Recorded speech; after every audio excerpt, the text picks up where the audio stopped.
So in our desire to find a bunch of topics for MSPs to talk about, I wrote down a whole list of them in our nice little Google Docs here, and this one was the one that I was like, okay, this will be interesting. I have a lot of experience here. How to hire an MSP. Well, Yes. why would an MSP want to know that? Like, well, you need to know what I'm looking for. It's kind of like a Yep. dating app. No one wants to be Yep. catfished. And so, like, so as a company, what are they looking for to avoid the, oh, wow, that company looks really good. 6 months later, like, oh my gosh, I just got out of the worst relationship. Yep. Yep.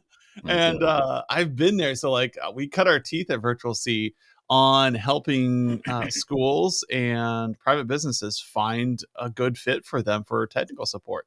And holy crap, there are some bad MSPs out there. There are, and they don't. Many of them, they certainly don't think they're bad. No one thinks they're bad. Yeah, The sociopath never thinks they're wrong.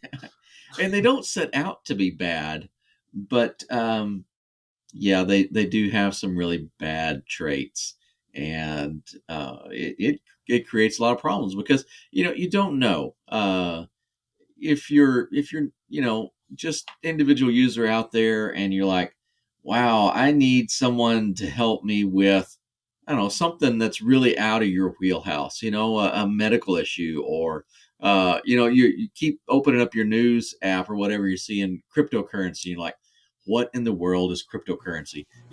Where do you go to get that sort of trusted information? And it's a dark and mirry place to try to find that sometimes.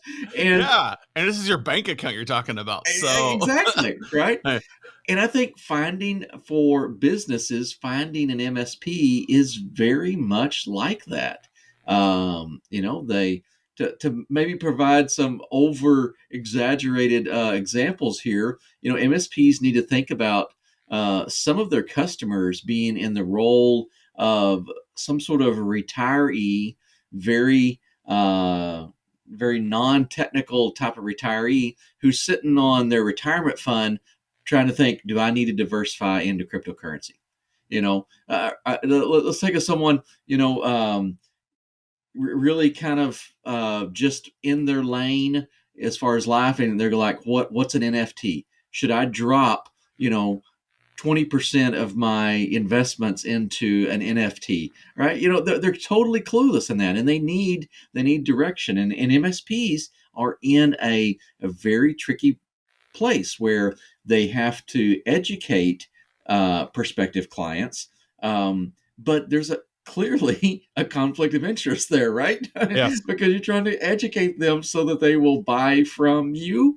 Yeah, so and people recognize that, and that creates a very murky environment to be in. Yeah, and I do feel like it's a bit of a used car salesman feel too. It Like, can be, man, yeah. I sit on the other side of the table, and the pitches I have seen from MSPs. Not to say all Some used car salesmen are bad, but no, no, no, it just I there I are have bad ones out there, I know some fantastic used car salesmen, but even yes, amongst the used car salesmen like crowd, they know what we're talking about. yes, that I stereotypical. I'm a big used car guy. Like, I like used cars. I don't buy new, but Yep, there is a yep. feel out there when you're like, I think I need a shower after talking to that. Uh, Like, but like, I see these pitches from people. I see these pitches from people where they're so dry, and or they're trying to tout their own services of who they want to be versus who they are.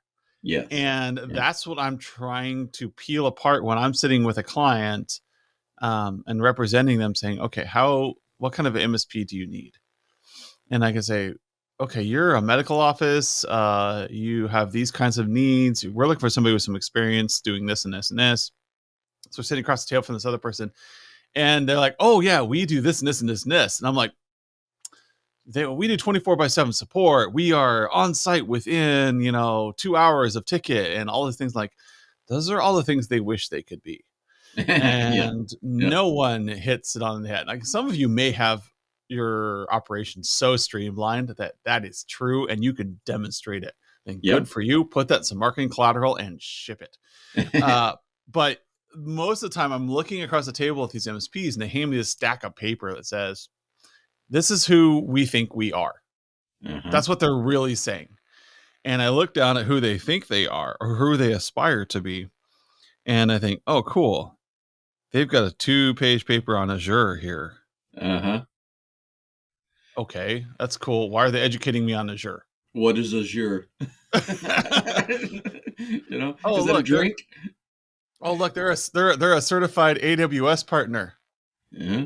Cool. Who's Okay, that's who AWS? you want to be. Now, never in my history outside of our HIT clients have I heard of somebody saying, "So, what kind of business problems are you having? And let's see what we Yes, can do about your portfolio." that's it You get exactly. an MSP to say that across the table from you, you know you've got a winner. Now, Oh yeah. they may not be in your area. They may not be like very familiar with daycares. They may not be familiar with medical clinics. They may not be familiar with banks.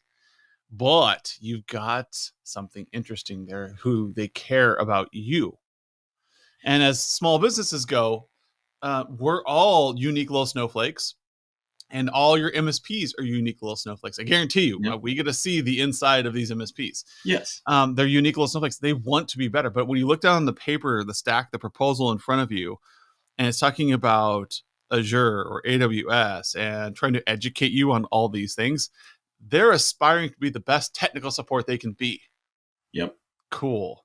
They're not going to help your business. Yep. And that's what you know, and I think this is valid. All right, so don't take this too far, but I think sometimes businesses go out looking for technical resources, and they're looking for experts within their industry.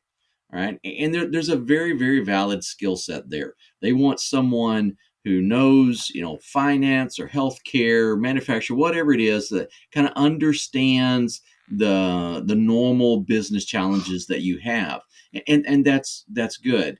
But I would say, and this is kind of a flip side to the coin, the message I talk about with our MSPs, but from a business owner perspective, you're the expert in your business.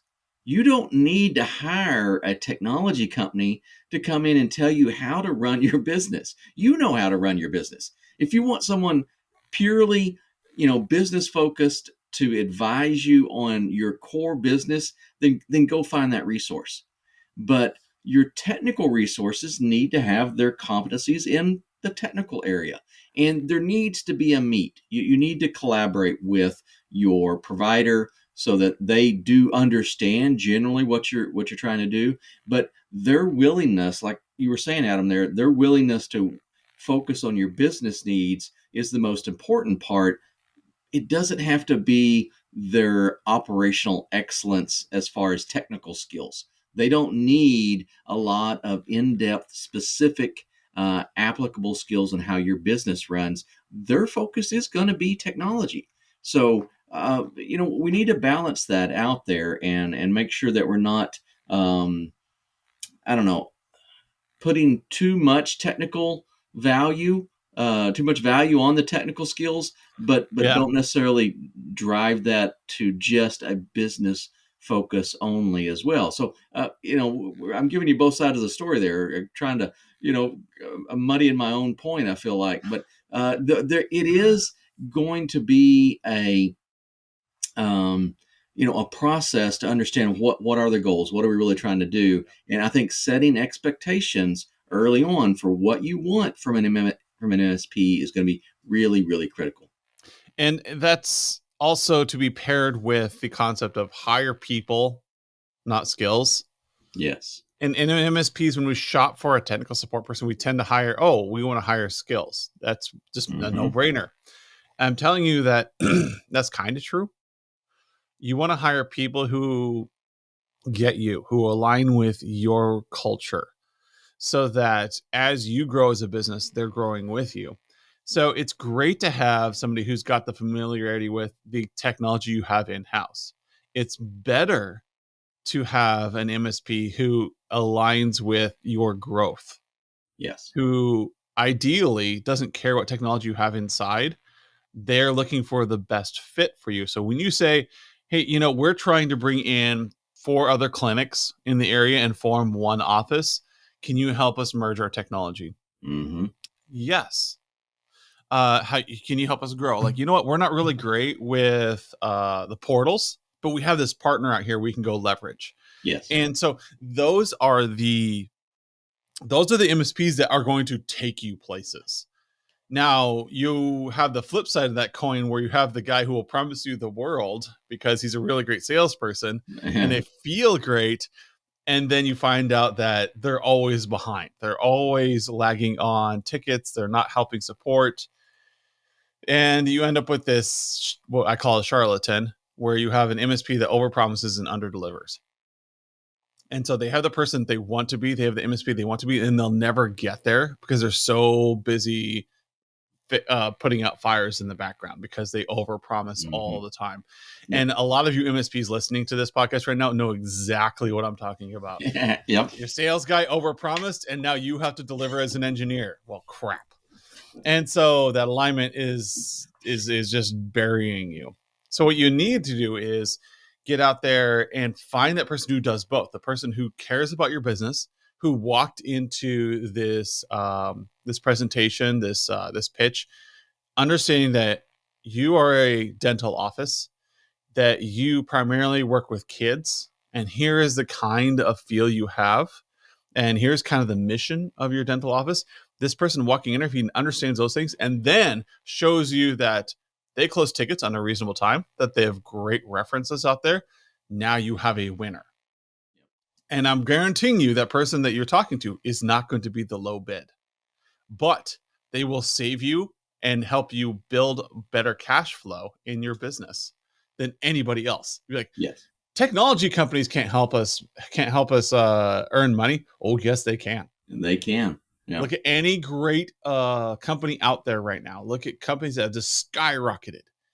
They didn't skyrocket because they just had a good business plan. They married their business plan with technology, and it scaled really well. Yes, it empowered their business, and that really needs to be the focus. And you know, those are some of the expectations that we need to set when we're picking an MSP. You know, and I've worked both sides. I've worked, you know, on just the business side, and then in the MSP community, and I've had a few opportunities to kind of transition back and forth. So I do feel like I see this from both sides of the fence. And the MSPs, they spend a lot of time building and maintaining their technical skills, and they should, and they want to advertise that skill set as well, because it's sometimes it's really hard work building these skill sets. And so they'll come out and they'll say, you know, we're these high end providers. You know, we could build you a multi-site supercomputing center with 5 or 6 nines of resiliency, and you know, sub 10 millisecond response times, and all this kind of stuff. But you have to ask, as a business owner, is that the level of technology skill sets that I need? Yeah. And when we say, hey, maybe I don't need the super high end technical gurus that can solve any sort of blinky light problem, maybe I need someone who's just going to be responsive to my level of technology demands. And that will really help you focus in on who can do the job right for you. Definitely. Yeah. And it's all about that. Hire the person, hire the company that is a cultural fit to you. And if you can do that, then again, when you're shopping for the MSP, when I'm looking for an MSP to support me, I need them to support not just turning on light bulbs. I need them to support my business. Yes. You know, when they're out there talking to their friends at a lounge, you know, are they talking about, hey, how do they know this great dental office over there? Are they making referrals? Are they somebody who believes in what I do? And that's the kind of people you want. You want this network. You want to have a company that's going to advocate for you. You want one that's going to read an article and be like, well, that's an interesting way to handle business. I should probably talk to my dental office client and say, hey, is this a good fit for you? And you can say yes or no, but you have a pulse on it. So when you're doing your quarterly business reviews with your MSP, they can say, hey, here's some new opportunities out there. If you happen to want to do any of these, let us know. We'll look into it and we'll see if we can't figure it out for you. Like a better work at home situation, a better way to file patient records using HIPAA.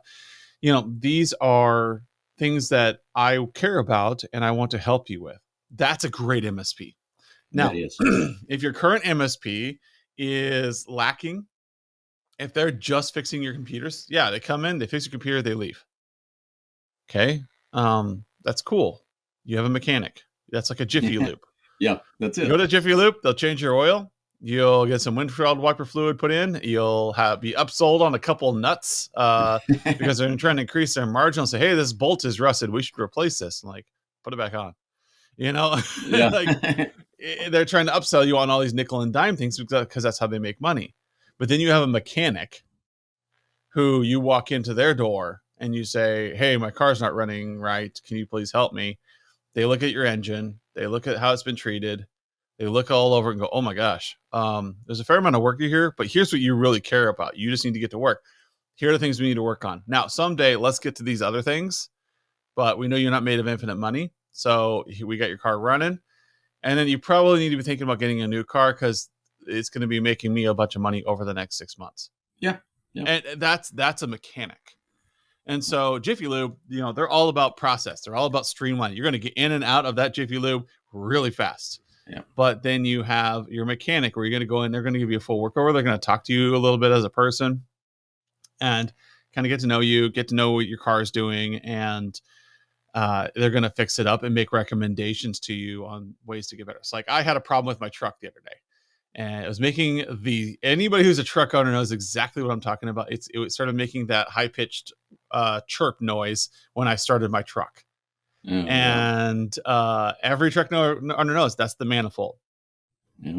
Almost every time. So I took it into the mechanic. He looks at it and he goes, okay, I can try to fix it for $300, meaning that I'll have to like work my way down there and try to get that nut tightened down on the manifold so the exhaust doesn't squeak out that seal. Or I can do it the right way and lift your engine out, fix it, drop it back in, and you'll be fine. That'd be $2,000. And I'm like, whew. So what happens if I don't fix it? Like, you're gonna have a annoying high pitched whine every time you start your engine. Okay, does it hurt anything? No. So what would you do? I'd leave it. There we go. Honest opinions. Yep. And like, this is a long-term relationship I've had with the mechanic. They know I'll be back for 10,000 other things. But because I have a relationship there, because they know I tow a camper, that I take good care of my truck, they know kind of what I'm looking for. They're very down to earth about it, about the solution and how to fix it. And this is a common problem. And, you hear it from trucks all over the place. It's just the way it is. Do you want to fix it for $2,000, right? Or can you live with it? No, I can live with some sound effects. It's a feature, Same with an MSP. An MSP, you'll see an MSP come in and they'll say, oh, you need to replace this little thing because they're trying to increase their margins. They'll try to sell you on a firewall. Well, you should buy the next level up. They'll good, better, best you. And you being a small business owner know exactly what they're doing, but you have no option because they're your advisor. Yeah. How much better would it be to have an advisor who talked to you like my mechanic does, who said, okay, well, you know what? We could get you the 200 model. We could upgrade you to the 300 to be another $5,000, but honestly, you will not know a difference. Yep. But I'm paying for gig service through my ISP. Yeah, but your gig service is only like $300 a month. And to upgrade to a gig firewall is going to cost you an extra $1,000 a month. Are you okay with that? Yeah. Or can you the fact that I'm looking at your records here, you're only using about 66 megs at peak. I don't think you really need a gig firewall. Yeah. 100 meg firewall is going to do you fine. Yeah. And so that's the kind of person who looks at your business, what you're doing, and sizes you appropriately. Comes with good solutions for you. And that's going to be really, really important, is having those conversations. If your MSP or your prospective MSP is really not trying to understand how you make money, how your business operates, then they're not going to be a good fit for you. They are going to be in that low cost. If it's a nail, we'll hit it with a hammer. sort of solution and move on. And you really need a more adaptive process. And so what I'm going to ask here is you're going to have some conversations. A good MSP is going to come in and they're going to ask you about your business. They're going to ask you about the challenges that you have in staffing and in your market. What you see in your industry. Are you trying to expand demographically, or are you trying to broaden your product base? Whatever it is, they're going to want to try to, not that they need to understand all the nuts and bolts of your business, but they need to have an idea of what is going to be important for you so that they can position technology solutions in front of you. That good, better, best has become, the de facto marketing sort of stuff. And you're right, we all look at that, and I don't know, for whatever reason we like, oh, we don't want the good, right, because that's just the El Cheapos, and we can't afford the best, so we'll just buy the better because that's in the middle, right? Yeah. Well, why? It's just because it's in the middle. But if you have an MSP that can sit down and say, look, from what you've told me about how your business operates, the good solution is going to meet all your needs. That's great.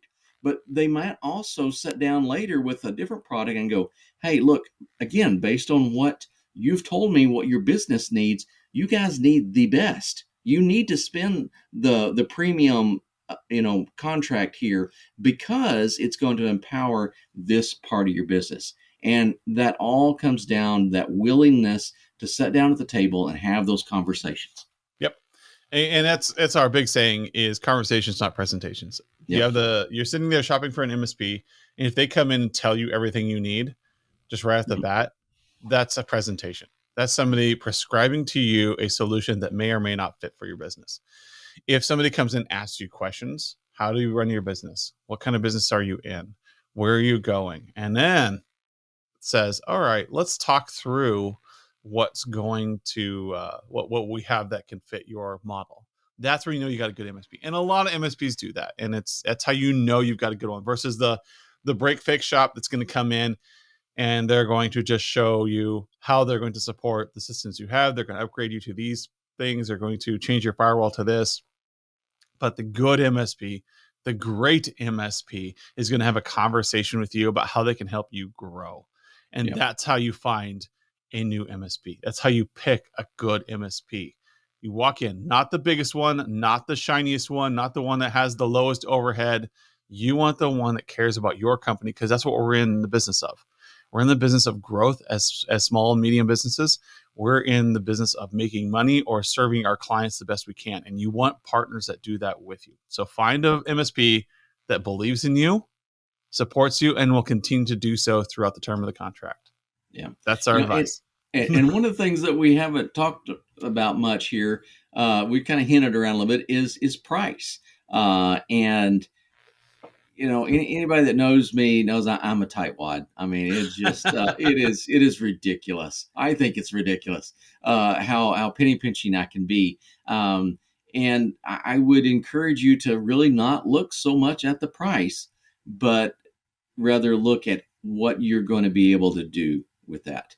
If you have an MSP who can empower your business, who can literally help you make more money, then maybe it's some fancy spreadsheet works that we do, to figure out what's a good price for that MSP. But that really needs to be the driving factor. What is going to be the value of that MSP in partnering up with them versus what is the cost of that MSP in working with them? Yeah, and you want to do this with all areas of your vendors, but technology is such an integral part of how we run our companies that you definitely need a technology partner that you can afford, one, but two, is able to align you. And part of that being able to afford it is that company who really listened to your pitch about your struggles and is able to say, here's how we can start. We'll put you on a 5-year plan and we'll get you there given the budget you have. And if you ever want to accelerate this, let's talk again. And we'll come check in on you quarterly to make sure we see how things are going. Well, let me circle back around to your car example. So, I've got one of those cars that supports the E85 gas, so it takes some ethanol in the tank. And Every once in a while, I drive by a gas station, and they've got the ethanol price up there, and oh my gosh, wow, that's cheap gas, right? And yeah, it is. It can be significantly cheaper than just regular gasoline. But if you've used E85 before, your mileage is not going to be what it was. I mean, it is a cheaper gas, but it has less energy in it. And so you're not going to be able to go as far on that tank of E85 as you would be able to go on that tank of regular gas. Yeah. So you really have to kind of do the math. My son-in-law he's very much an analytical guy, and he commutes to work, and so he did the math, and so he had the equation. He said, for a price range, if E85 is this price and I'm driving this vehicle, then it works. And if not, I have to buy a regular because it actually costs me more. You kind of need to go through that exercise with your prospective MSP and go, all right, I understand I'm going to spend this much, but what's it going to do for my business? How much am I going to make? Because I think as a business owner, many times we would be perfectly happy paying a premium price for a service if we were confident that we were going to get a significant boost to our core business, that our business was going to run better, truly be more reliable, and help us out in all the other areas of our business life. That small delta between the good, better, and best MSP pricing, that really might not give us any heartburn at all in paying for the best pricing level, knowing that our business is going to be more profitable and more reliable. Yes, definitely. And finding that good fit accelerates you. That's it. So Yep. go out there, find a MSP who will accelerate your growth, who will be a great partner. Pay the premium if you need to, but find the one who is going to accelerate you, because that's what technology does. Technology accelerates business. That is its core function. If you have been around the table as long as Skip and I have, you see that technology used to be creating efficiencies and scaling businesses. Now it's, oh, I need somebody to take care of this technology. We have lost focus. So find that MSP who gets it. Find the MSP who's going to help you and who understands you and is going to take you to the next level. So with that, we're going to wrap up. I have a great topic for next week is for MSPs, how to pick your clients, because not every client is a good fit for your MSP. So you gotta, just like your clients are picking you, you need to pick them. And if you have that two-way street going, it's going to be a great relationship, and we're going to make the world a much better place. So stay tuned for next week's episode on how to pick your clients. See you later.